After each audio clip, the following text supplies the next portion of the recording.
ఆత్మీయ వీక్షకులందరికీ నమస్కారం. శుభ సాయంత్రం. సమాజానికి, సాహిత్యానికి ఉన్న అవినాభావ సంబంధాన్ని ప్రతిఫలించే అంశాలతో వారం వారం అందరినీ అలరించే నేటి కవిత అంతర్జాల కవిత్వ సమూహం సమర్పిస్తున్న కవిత్వ విశ్లేషణలు కార్యక్రమానికి మీ అందరికీ సమాదర స్వాగతం. నా పేరు ముద్దు వెంకటలక్ష్మి, ఊరు బెంగుళూరు. గత వారం సమూహంలో ఇవ్వబడిన చతురత అనే అంశానికి వచ్చిన అనేక కవితల్లోంచి సమూహ సలహాదారులు, సుప్రసిద్ధ కవి, రచయిత, విమర్శకులు, మార్గదర్శకులు, ప్రఖ్యాత సాహితీవేత్త అయిన గురువర్యులు శ్రీ దాస్యం సేనాధిపతి గారు అత్యుత్తమ కవితలుగా ఎంపిక చేసిన కవితల విశ్లేషణ చేయబోతున్నాను. సంక్లిష్టమైన, సందోహ సంవేదనాభరితమైన సమాజంలో బ్రతక నేర్చిన వాళ్ళు ఉపయోగించే జీవన నైపుణ్యాలలో ఒకటి చతురత. ఈ నేర్పరితనాన్ని సద్వినియోగపరుచుకుంటే ప్రశంసనీయమే. అయితే ఈ చతురత ప్రదర్శించే వివిధ రూపాలను మన కవిమిత్రులు ఎలా వర్ణించారో చూద్దాం. వారి కవన చాతుర్యాన్ని ఆస్వాదిద్దాం. అరుణ సందడి గారు బ్రతుకులో అమూల్యం అనే శీర్షికతో ఆద్యంతము అంశాన్ని ఒప్పిస్తూ అంత్యప్రాసలతో ఉత్సాహభరితమైన కవితను అందించారు.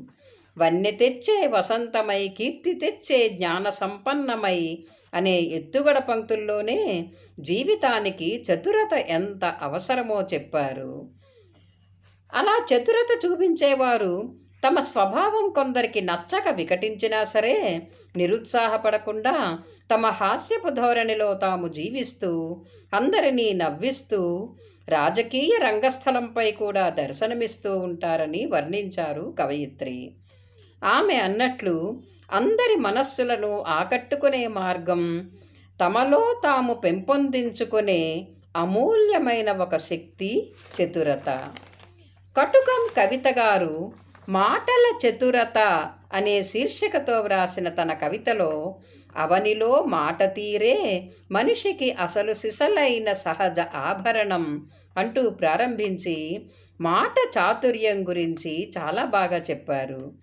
కఠిన మనస్కులనైనా కరిగించగల అద్భుతమైన కళ చక్కగా మాట్లాడడమే అంటూ సుమధుర వచనాలే మహిమాన్విత మంత్రాలై అనుబంధాలను బలపరిచే అమృత గుళికలవుతాయనే అక్షర సత్యాన్ని చక్కగా కవిత్వీకరించి చెప్పారు కవయిత్రి. మాటల చతురతకు హాస్య దృష్టి తోడైతే హృదయాంతరంగాలను మీటి సర్వమానవ మైత్రికి స్వాగతం పలుకుతుందని మంచి సందేశం కూడా ఇచ్చారు కవయిత్రి. ముంతాజ్ బేగం గారు సమాజంలో అందరికీ సంతోషాన్ని కలిగించేది, అంగీకార యోగ్యమైనది చతురత అనే భావనతో తన కవితకు మోదమైనది, ఆమోదమైనది అనే శీర్షికనిచ్చారు. జ్ఞానాత్మకమైన చాతుర్యము అనే అర్థవంతమైన పదబంధాన్ని వాడారు కవయిత్రి. అంటే ఇంటా బయట వివేకంతో సామరస్యాన్ని సాధిస్తూ యుద్ధాలను కూడా ఆపి విశ్వశాంతిని కలగజేయగల చాకచక్యమే చాతుర్యం అంటారు కవయిత్రి. నిజమే, ఆమె అన్నట్లు ఆస్తిపాస్తులు, బంధుమిత్రుల బలగము మనల్ని ముందుకు నడిపించలేవు. సమయస్ఫూర్తితో సాగే చతురతే మనల్ని అన్ని రంగాల్లో గెలిపిస్తుంది. స్పష్టమైన ఆలోచనలతో ఇంత చక్కటి కవితను అందించారు కవయిత్రి. కాసర లక్ష్మీ సరోజారెడ్డి గారు ఆద్యంతము రూపకాలంకార శోభతో కవితను నడిపిస్తూ బ్రతుకునావ సుఖాల తీరం చేరడానికి చతురత ఎంత అవసరమో నొక్కి వక్కాణించి చెప్తారు. నిరాశతో బీడుపడ్డ బ్రతుకు క్షేత్రంలో అమృత సోనలు కురిపించి నందనవనం చెయ్యగల మంత్రశక్తి చాకచక్యానికి ఉందంటారు. ఆశల మేఘాలు, వెలుగుపూలు, జ్ఞానఖడ్గం లాంటి పదబంధాలు కవితకు మరింత బలాన్నిచ్చాయి. ఒక్కొక్క భావగణాన్ని ఒక్కొక్క భావచిత్రంగా లిఖించి అంశాన్ని బాగా ఆవిష్కరించారు కవయిత్రి. యనమన్ర వరలక్ష్మి గారు తన కవితకు మానవ మేధ అని అంశానికి సరిగ్గా సరిపడే శీర్షికనిచ్చారు. అనువుగాని వేళల్లో తెలివిగా వ్యవహరించి అవరోధకాలయ్యే సవాళ్లను ఎదుర్కోవడమే చతురత అని నిర్వచనం చెప్పారు. చరిత్ర నుంచి, పురాణాల నుంచి, నీతి కథల నుంచి ఉదాహరణలిచ్చారు. తిమ్మరుసు, బీర్బల్, కుందేలు, కాకి చతురతతో సమస్యల్ని పరిష్కరించారన్నారు. మానవ మేధ అద్భుతమైనదని, చాతుర్యం అందుకు నిదర్శనమని అంటూ ఒక మంచి కవితను అందించారు కవయిత్రి. కొమురవెల్లి అంజయ్య గారు చతురత గురించి చెప్తూ, పరుషపు మాటలను మానేసి మమతల మల్లెల గుబాళింపును పంచుతూ మనస్సులను హత్తుకునే విద్యను ప్రదర్శిస్తూ సంస్కారవంతంగా మాట్లాడడమే చతురత అన్నారు. అయితే చతురత ఎన్నో విధాలని, కొంతమంది కేవలం బతకడం కోసం వాడుకుంటే, మరికొంతమంది అవసరానికి తగ్గట్టు అవకాశాన్ని బట్టి తమ స్వార్థానికి వాడుకుంటారని, మోసంతో కూడినది మాత్రం ఎప్పుడో అప్పుడు బయటపడుతుందని వాస్తవాన్ని తెలియజేశారు. కవితలో కొసమెరుపుగా కొంతమందికి మాత్రం ఈ చాతుర్యత అసలు వంటబట్టదని, కేవలం మనుషుల్లాగే మసలుదామనుకుంటారని, వాళ్లను మహానుభావులన్నా కూడా తక్కువేనని మానవత్వపు విలువను చెప్పారు కవి. కొలచన విజయభారతి గారు ఈ రోజుల్లో రాజకీయ నాయకులు ప్రదర్శించే చాతుర్యాన్ని రాజకీయ నైపుణ్యత అనే శీర్షికతో బాగా వర్ణించారు. వాడిది ఎంత చతురత కాకపోతే ప్రజలను గొర్రెలను చేసి ఆడిస్తున్నాడు అనే సరి అయిన ఎత్తుగడతో కవిత ప్రారంభించారు. మాటల వలలు, రకరకాల పథకాల ఎరలు వేస్తూ నోట్లతో ఓట్లను కొనుక్కుంటున్న రాజకీయ చతురుల పట్ల వ్యంగ్యంగా చెనుకులు విసిరారు కవయిత్రి. ఆశ పెట్టడం వారి వంతు, మోసపోవడం మన వంతు. ఈ చతుర రాజకీయాల చదరంగంలో పావులమే మనమంతా వంటి వాక్యాలు నేటి రాజకీయ రంగానికి అద్దం పట్టాయి. డాక్టర్ చీదెళ్ల సీతాలక్ష్మి గారు నీతి కథల్లోని పాత్రలను మహాభారతంలోని కీచక వధలో చాతుర్యం చూపించినటువంటి భీముడిని తార్కాణాలుగా చూపిస్తూ, ఏ రంగంలోనైనా వాక్చాతుర్యం ఉన్నవాడు ప్రపంచాన్ని ఏలుతాడంటారు. దీటైన మాట, మేటైన మూట, మేలైన బాట, ఆకర్షణకు తూట అంటూ అంత్యప్రాసల పదాలతో ఆసక్తికరమైన కవిత రాశారు. రాజకీయ చాతుర్యం తిమ్మిని బమ్మి, బమ్మిని తిమ్మి చేస్తూ మాటల గారడీతో ఓటర్లను తమ వైపుకు తిప్పుకుంటారంటారు. అయితే సద్వినియోగపరుచుకుంటే చాతుర్యం అభివృద్ధికి సంకేతంగా నిలుస్తుందని, మంచి చతురతతో కూడిన మాట జనావళికి చేయూతగా పనిచేస్తుందని ఉపదేశించారు కవయిత్రి. డాక్టర్ బండారి సుజాత గారు ఈ రోజుల్లో మాటల సందడి ఎక్కువైందని, అయితే అనుబంధాల ఆత్మీయతలో వట్టి మాటలు కట్టిపెట్టి చాతుర్యంతో చైతన్యసిరిలా సాగాలని అంటారు. నేటి ఒడుదుడుకుల జీవితంలో చాకచక్యంగా మాట్లాడుతూ పరస్పరం స్నేహహస్తం అందించుకోవాలంటారు. సామాజిక జీవనం సవ్యంగా సాగాలంటే అందరూ ఎదుటివారి మనస్సును ఆకట్టుకునేటట్లు నేర్పుగా మాట్లాడడం నేర్చుకోవాలని ఉద్బోధించారు. ముత్తుశ్రీ గారు చతురత బహుముఖీనంగా ఉంటుందని చెబుతూ, వివిధ రంగాల్లో కొందరు వ్యక్తులు చూపించే నేర్పరితనాన్ని వర్ణించారు. మనకు నచ్చిన విషయాన్ని 10 మంది చేత ఒప్పించగలగడం చతురత అంటారు.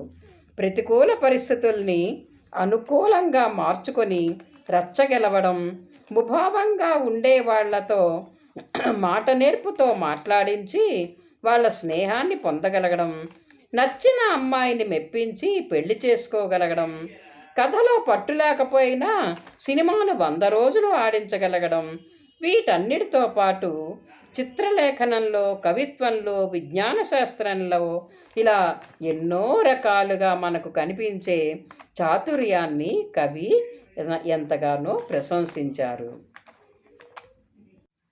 నగునూరి రాజన్న గారు సానబెట్టిన సాధన అనే శీర్షికతో కవిత వ్రాస్తూ, ప్రకృతి పాఠశాలలో సమస్త జీవరాశికి అవసరార్థం చతురత అబ్బుతుందని, అయితే ఆ చాతుర్యానికి నిరంతర సాధనతో సానబెట్టుకుంటే చిరస్మరణీయ చరిత్ర అవుతుందని అంశాన్ని నూతన కోణంలో ఆవిష్కరించారు. అనుభవజ్ఞుడైన తోటి పావురం సలహాను పాటించి ఐకమత్యంతో వేటగాని వలతో మీదికెగిరిపోయిన కపోత సమూహంలా, చతురతల చాణక్యునిలా, సమయస్ఫూర్తితో వ్యవహరించిన వీర శివాజీలా చిరస్థాయిగా నిలుస్తారని అన్నారు. ముగింపులో చరుపుగా కలికాలంలో కూడా చతురతలు కనిపిస్తున్నాయని, అయితే అవి కపటంతో కూడుకున్నవని అంటారు. జనాలకు వాతలు వేసి అయ్యో పాపం అంటూ సానుభూతి చూపించే రాజకీయ నాయకులు అసలు సిసలైన వానర వారసులు అంటూ ఓ విసురు కూడా విసిరారు. పత్తిపాటి రూపలత గారు ఈ ఆధునిక సమాజంలో ఒక గృహిణి సమయంలోగా చెయ్యవలసిన పనులెన్నో ఉంటాయని, ఎంత త్వరగా చేస్తున్నా సరే మాటలు పడవలసి వస్తుందని అంటారు. మర్చిపోయావా లేక నిర్లక్ష్యమా వంటి బిరుదులు, సన్మానాలు ప్రతిరోజు భార్య అనబడే ఆడదానికి లభిస్తూనే ఉంటాయి అంటూ చేదు నిజాలకు హాస్యపు మకరందాన్ని జోడించి చెప్పారు కవయిత్రి. ఇలాంటి పరిస్థితుల్లో ఆడది తెలివి, ధైర్యం, చతురత, క్రమశిక్షణ వీటన్నింటినీ తనలో నింపుకొని వ్యవహరిస్తేనే ఆ రోజు పనులకు కామా దొరుకుతుందని అంటారు. తెల్లారింది మొదలు తకధిమి అంటూ ఇంటా బయట కథాకళి ఆడితే గాని పనులు తెమలవు. చతురంగ బలాలు చేసే విధులు చతురతతో ఆడది చేస్తే గాని ఇల్లు ముందుకు నడవని స్థితి వంటి వాక్యాలతో, కవన చాతుర్యంతో ఇల్లాళ్ల పరిస్థితిని చిత్రించారు కవయిత్రి. ఆమె అన్నట్లు స్త్రీలకు లభించినటువంటి అటువంటి చతురత వరమో శాపమో అనుగ్రహించిన ఆ భగవంతుడికే ఎరుక. డాక్టర్ ఎడవల్లి తిరుమలరెడ్డి గారు సంఘంలో మాట చతురత ఉండి చురుకుగా ఉండేవారే పనులు సాధించుకుని విజయాన్ని పొందగలరని, బద్ధకస్తులు మందమతులుగానే బతుకు ఈడుస్తారని అన్నారు.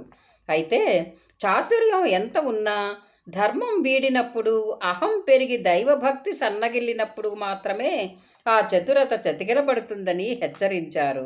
మహాభారతం నుంచి ఉదాహరణలిచ్చారు.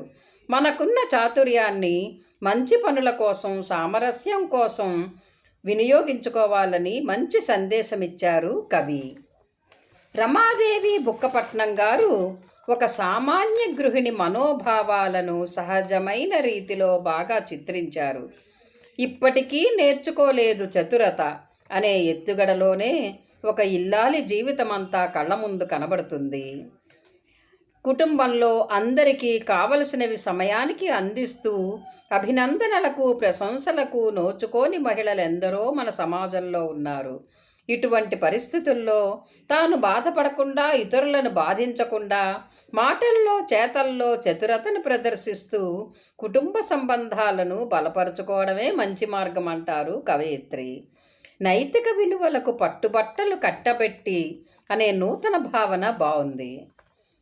జి సాయి చంద్రశేఖర్ గారు లౌక్యుడు అనే శీర్షికతో వ్రాస్తూ, సమాజంలో కొంతమంది లోకం నాడిని తెలుసుకుని దానికి తగ్గట్లుగా మాటల్లో, చేతల్లో లౌక్యం చూపించే వాళ్ళని బాగా వర్ణించారు.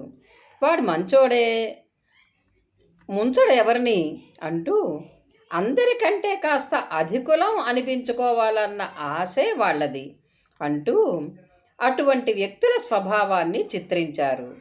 ఎక్కడున్నా వాళ్ళ జాడ సులువుగానే తెలుస్తుందని, ఎందుకంటే చుట్టూ ఉన్న తళుకుల్లాంటి మంచి అవకాశాలను మెరుపుల్లా అద్దుకొని మెరుస్తారని, అది లౌక్యమిచ్చే సౌఖ్యమని అంటూ హాస్యస్వరంతో నిండిన కవితను అందించారు. ఇన్ని మంచి కవితల విశ్లేషణలు చేసే సదవకాశాన్ని నాకిచ్చిన గురువుగారు శ్రీ సేనాధిపతి గారికి, సమూహ పరిపాలకులు, సహృదయ సాహితీ మిత్రులు అయిన శ్రీ లక్ష్మయ్య గారికి నా హృదయపూర్వక ధన్యవాదాలు తెలుపుకుంటున్నాను. కవిమిత్రులందరికీ శుభాభినందనలు. స్వస్తి.